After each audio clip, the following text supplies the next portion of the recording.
Welcome to my channel. I'm Deps Unique, your hip-hop historian professor. In today's video, we're going to be talking about the history of hip-hop, specifically the origins of it in this episode. I'm a hip-hop artist, graffiti artist, graphic designer, beat maker, producer, DJ, beatboxer, the whole 9 yards. I'm a real true hip-hop head. As some of you young cats might call me, I'm an old head. I grew up in the 90s, golden year of hip-hop.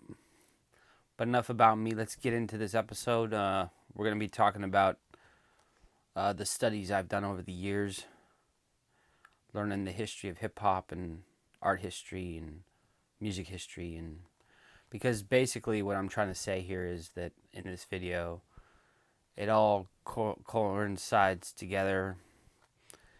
Hip-hop is not just music like a lot of people would think. It's a culture, and as KRS would say, when you're talking about rapping is something you do, hip-hop is something you live, and I live hip-hop every day. I struggle from a mental illness, and hip-hop has saved my life in more than one way, in many ways, pretty much infinitely. I'm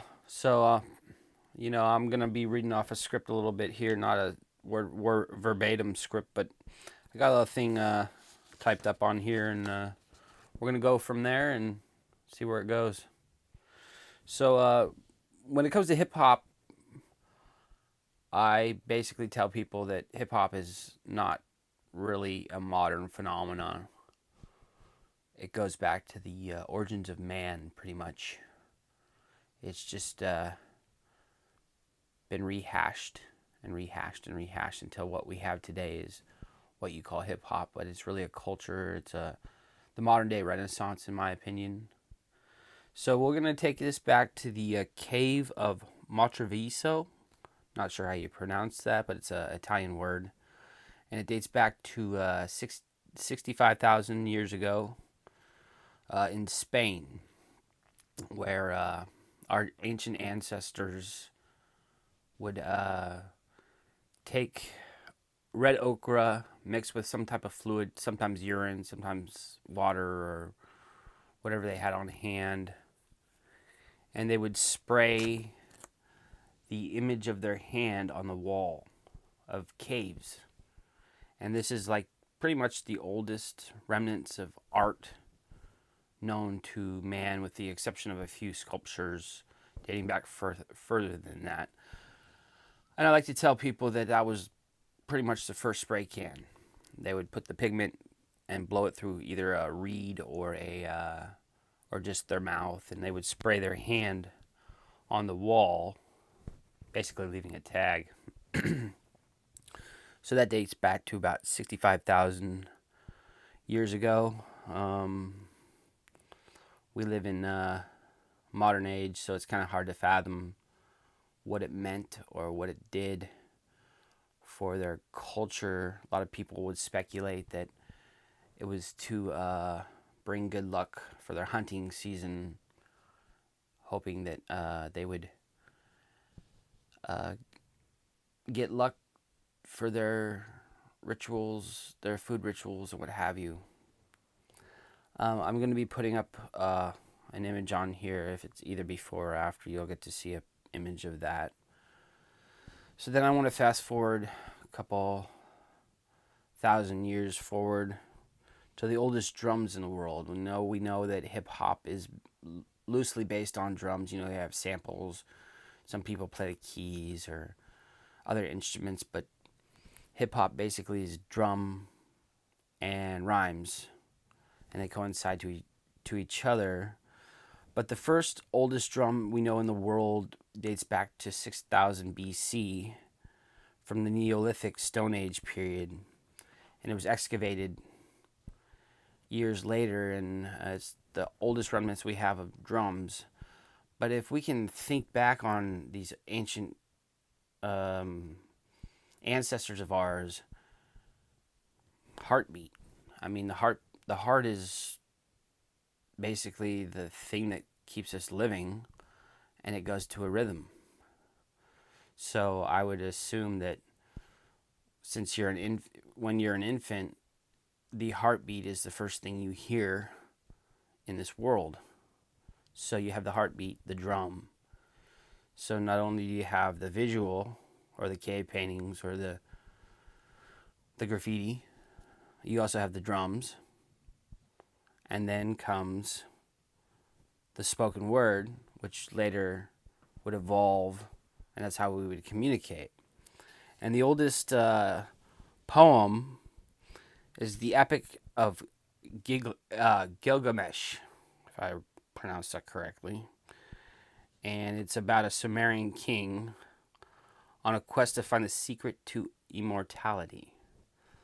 Excuse me. Now, there's a lot of dead rappers that I won't name them all, but you know their names: Pac, Biggie, Big L, a lot of the greats. They sort of found the secret to immortality in modern days. Their music lives on, and I would even say that the Epic of Gilgamesh is a poem that is immortal and made the Sumerian king immortal, because we're still I'm talking about him today, and we're talking about him years later. And the reason a lot of these poems lasted so long is it comes from an oral tradition. This is before writing or the written word was actually set in stone years ago. But before that, it was word of mouth. And it was passed down from generation to generation. And some of these artists coming out now, I would imagine if humans live long enough, people like Biggie and Pac and Big L and some of the ones who are still living, like 50 Cent and Eminem, Drake, all these cats, they're gonna live on, and who knows if human existence lives that long? 6,000 years from now, they'll be talking about the greats of our time, just like they did about the Sumerian king with his epic of Gilgamesh. So it was an oral tradition that was passed down, word of mouth, generation to generation, folklore, myth.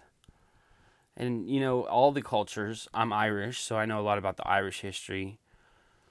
So I know that the poets, the druids, the bards would be hired by kings to tell stories and battle each other with words. And the words would then be memorized and passed down from generation to generation. That's why we have folklore and some of these fairy tales and what have you that we still have today, legends and of kings and queens and fairies, and all this stuff was passed down generation after generation, and it's all word of mouth, and we're still seeing that today, except we have newer technologies that allow us to record it. We actually get to hear the artist's voice. For instance, Stevie Wonder, not really hip hop, but his love songs will live on forever as long as we can keep him in the database of human existence. And Stevie Wonder will be a great artist, and we'll talk about him for centuries and centuries. Enough about that. I'm going to move on to the b-boy or the break dancer. We've been dancing around a campfire for thousands of years. I mean, before we had electronic music, dance-offs and stuff like that, Dancing with the Stars, that's not new. And according to the history, the oldest known dance, at least to our modern knowledge, is what is known today as the belly dance. But places like India, China, Southeast Asia, Africa, Ireland, even the natives in the Americas had their own dance, and some of it was magical.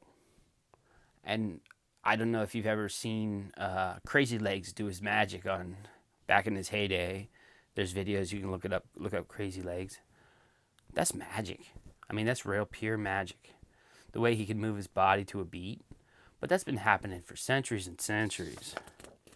So my basic thesis in this is that hip hop might be within the last 50 years. It's almost going on 50 years. Next year on August 11th, it'll be its 50th anniversary according to the birthplace of, we'll get into that in a second, but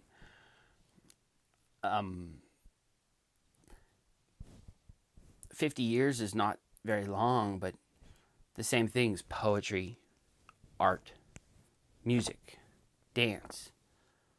It's all the we had it in the Renaissance, we had it in the medieval, Romans, Greek, take it back to the cave dwellers.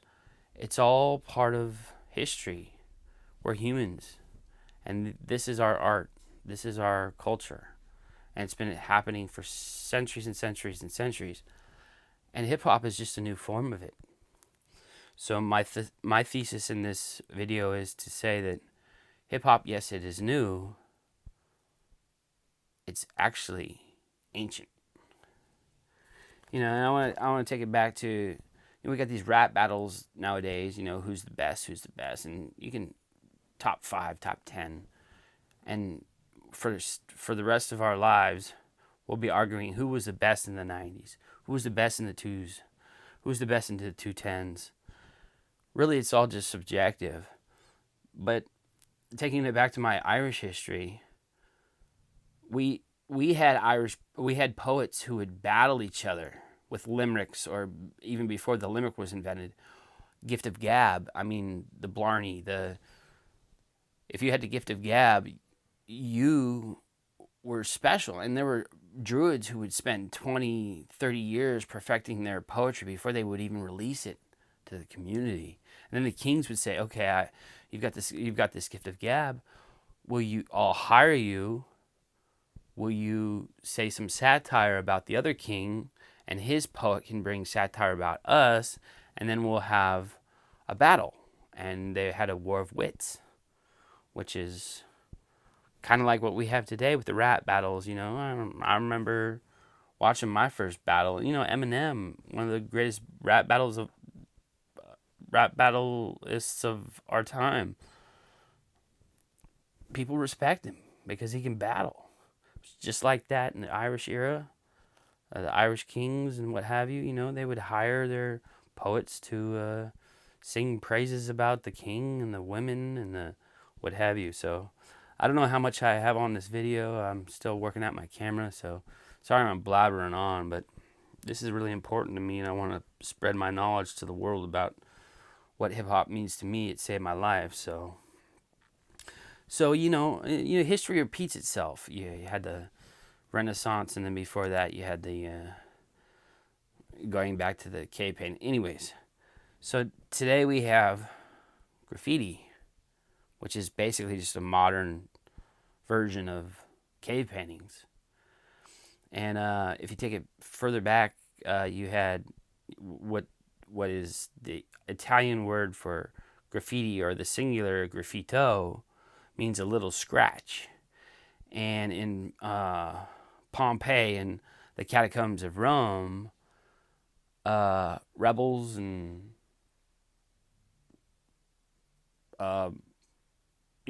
people who would be going against the system would write anti-establishment words on the catacombs and the walls of Pompeii in order to speak their mind. Hasn't changed today. I mean, you see Banksy, he's got political, basically visual poetry on the walls, and he's taken it to a whole new level, and people are eating it up. I mean, I'm sure in the days of Rome, it was the same way. Who's this cat? He's everywhere. And then when I used to write, I was famous in my hometown. I still run into people, hey, what's up, Deps? I haven't seen you around in a while. Well, I'm getting in my 40s. I can't be writing on walls all the time, even though I do get out every once in a while. So, yeah. And then we're going to skip forward to all that. It's just, I'm speaking kind of rhetoric here, but then, you get to World War II with Kilroy was here. If anyone doesn't know who Kilroy was, the soldiers of America would write Kilroy was here to let the other soldiers and some of the enemy know that Kilroy was here. America was here. I'm not really sure of the origins of Kilroy, but he was a huge catalyst into what we have today. And then we have the invention of aerosol spray paint in the late 1960s during the rock and roll era. And it just exploded the graffiti and anti-establishment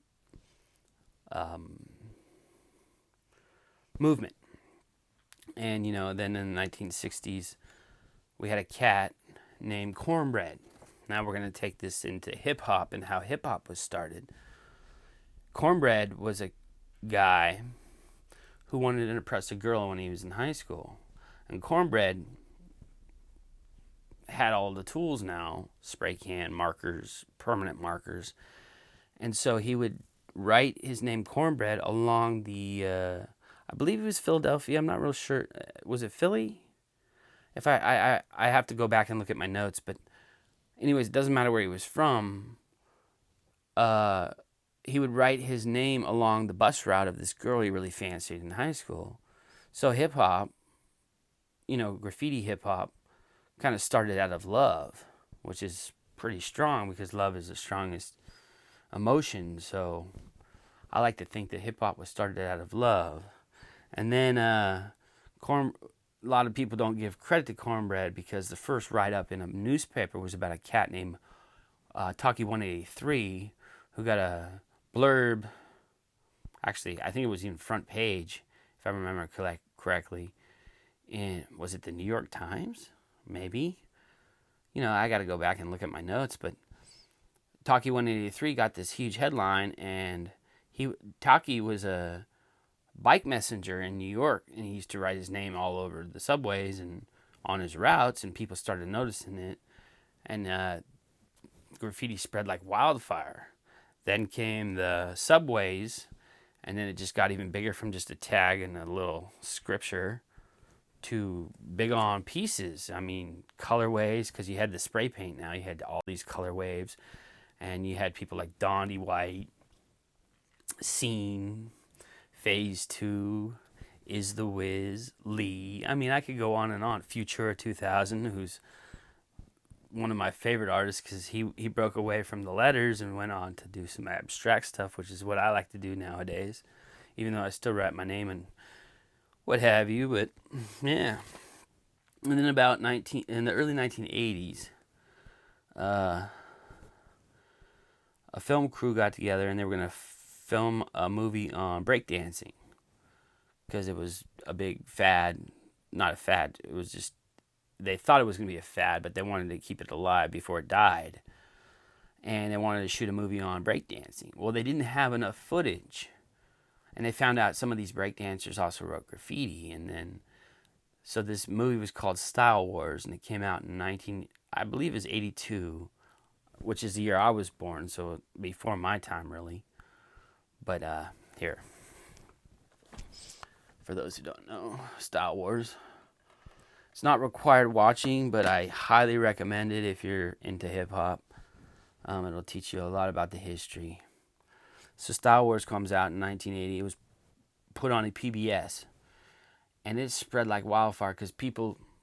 I'm in California, a little suburb in California. And the cats who came before me in my suburb probably watched it and went, oh, I want to do that. I mean, look at those pieces. If you're art creative... it inspired me the first time I saw it. It took me a while to get my hands on it. This is before the internet really took off. And so I got my hands on a copy and I was like, this is my life, man. So that's how graffiti started. But let's go back to 1972. which is quote unquote the birthplace of hip hop in the Bronx, 1520 Sedgwick Avenue, on August 11th, 1973, a cat named Clive Campbell, who was a DJ and an MC, threw a party at, like I said, 1520 Sedgwick Avenue in the Bronx. He threw a huge party, and he was a DJ, and he had 2 turntables, and he had 2 of the same record. And what he would do is he would spin one record where the breakbeat is. If you don't know where a breakbeat is, that's just like where the drum solo. And here we go, drum loop going back and back, and then he switches decks, switches turntables, and then it's the same breakbeat over and over again. So he could have done that. I wish I was there. I mean, that would have been epic. But he did it over and over again. So it was this breakbeat that caused the dance that's known as break dancing, because they were dancing to the breakbeat. And the break dancers just went wild. And then shortly after that, you had the MC who would kind of spit his freestyle or his half-written rhyme or even his written rhyme over the breakbeat. 1 and a 2 and a 3 and a 4. Come to the floor if you want some more. Stuff like that. Little simple end rhymes.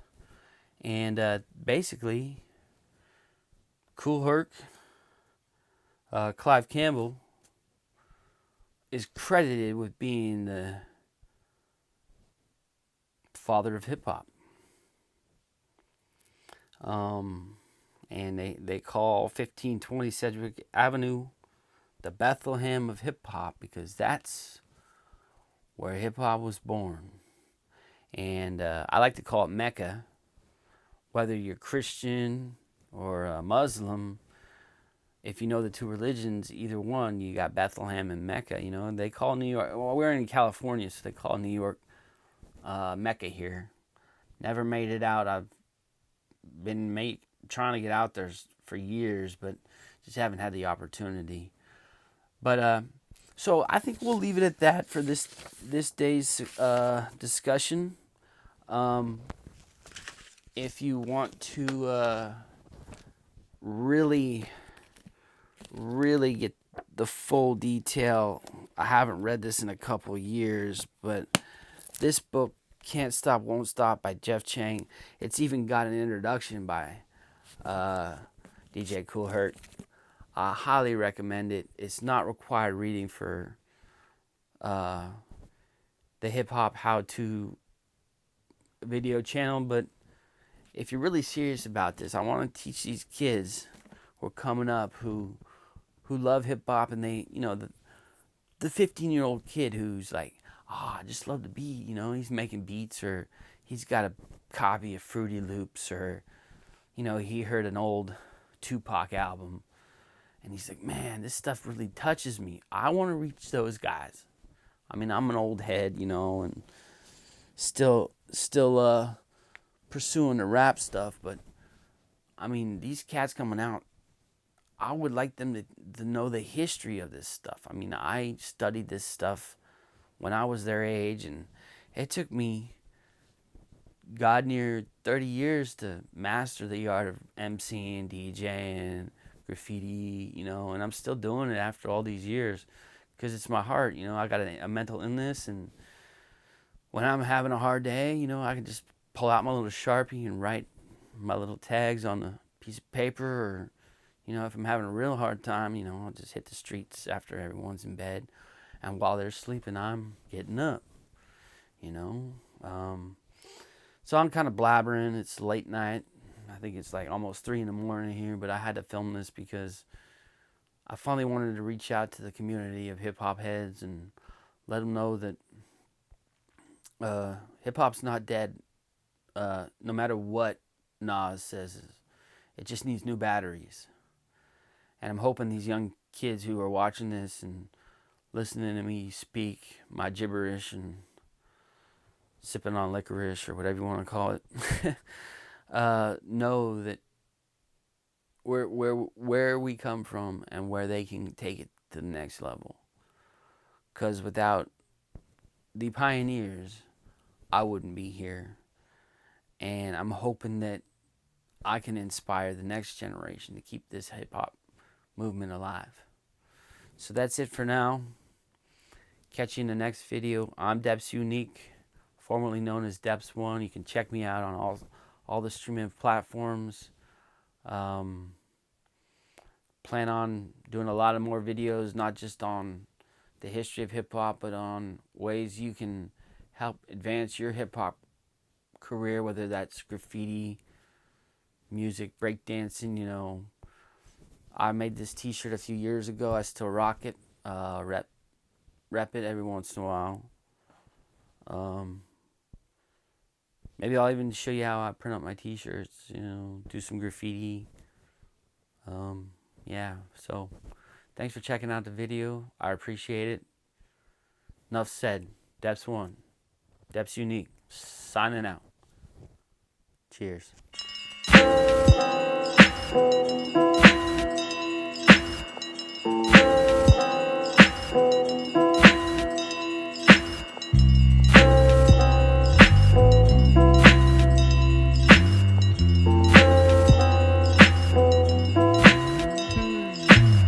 Holy shit, I'm full of it.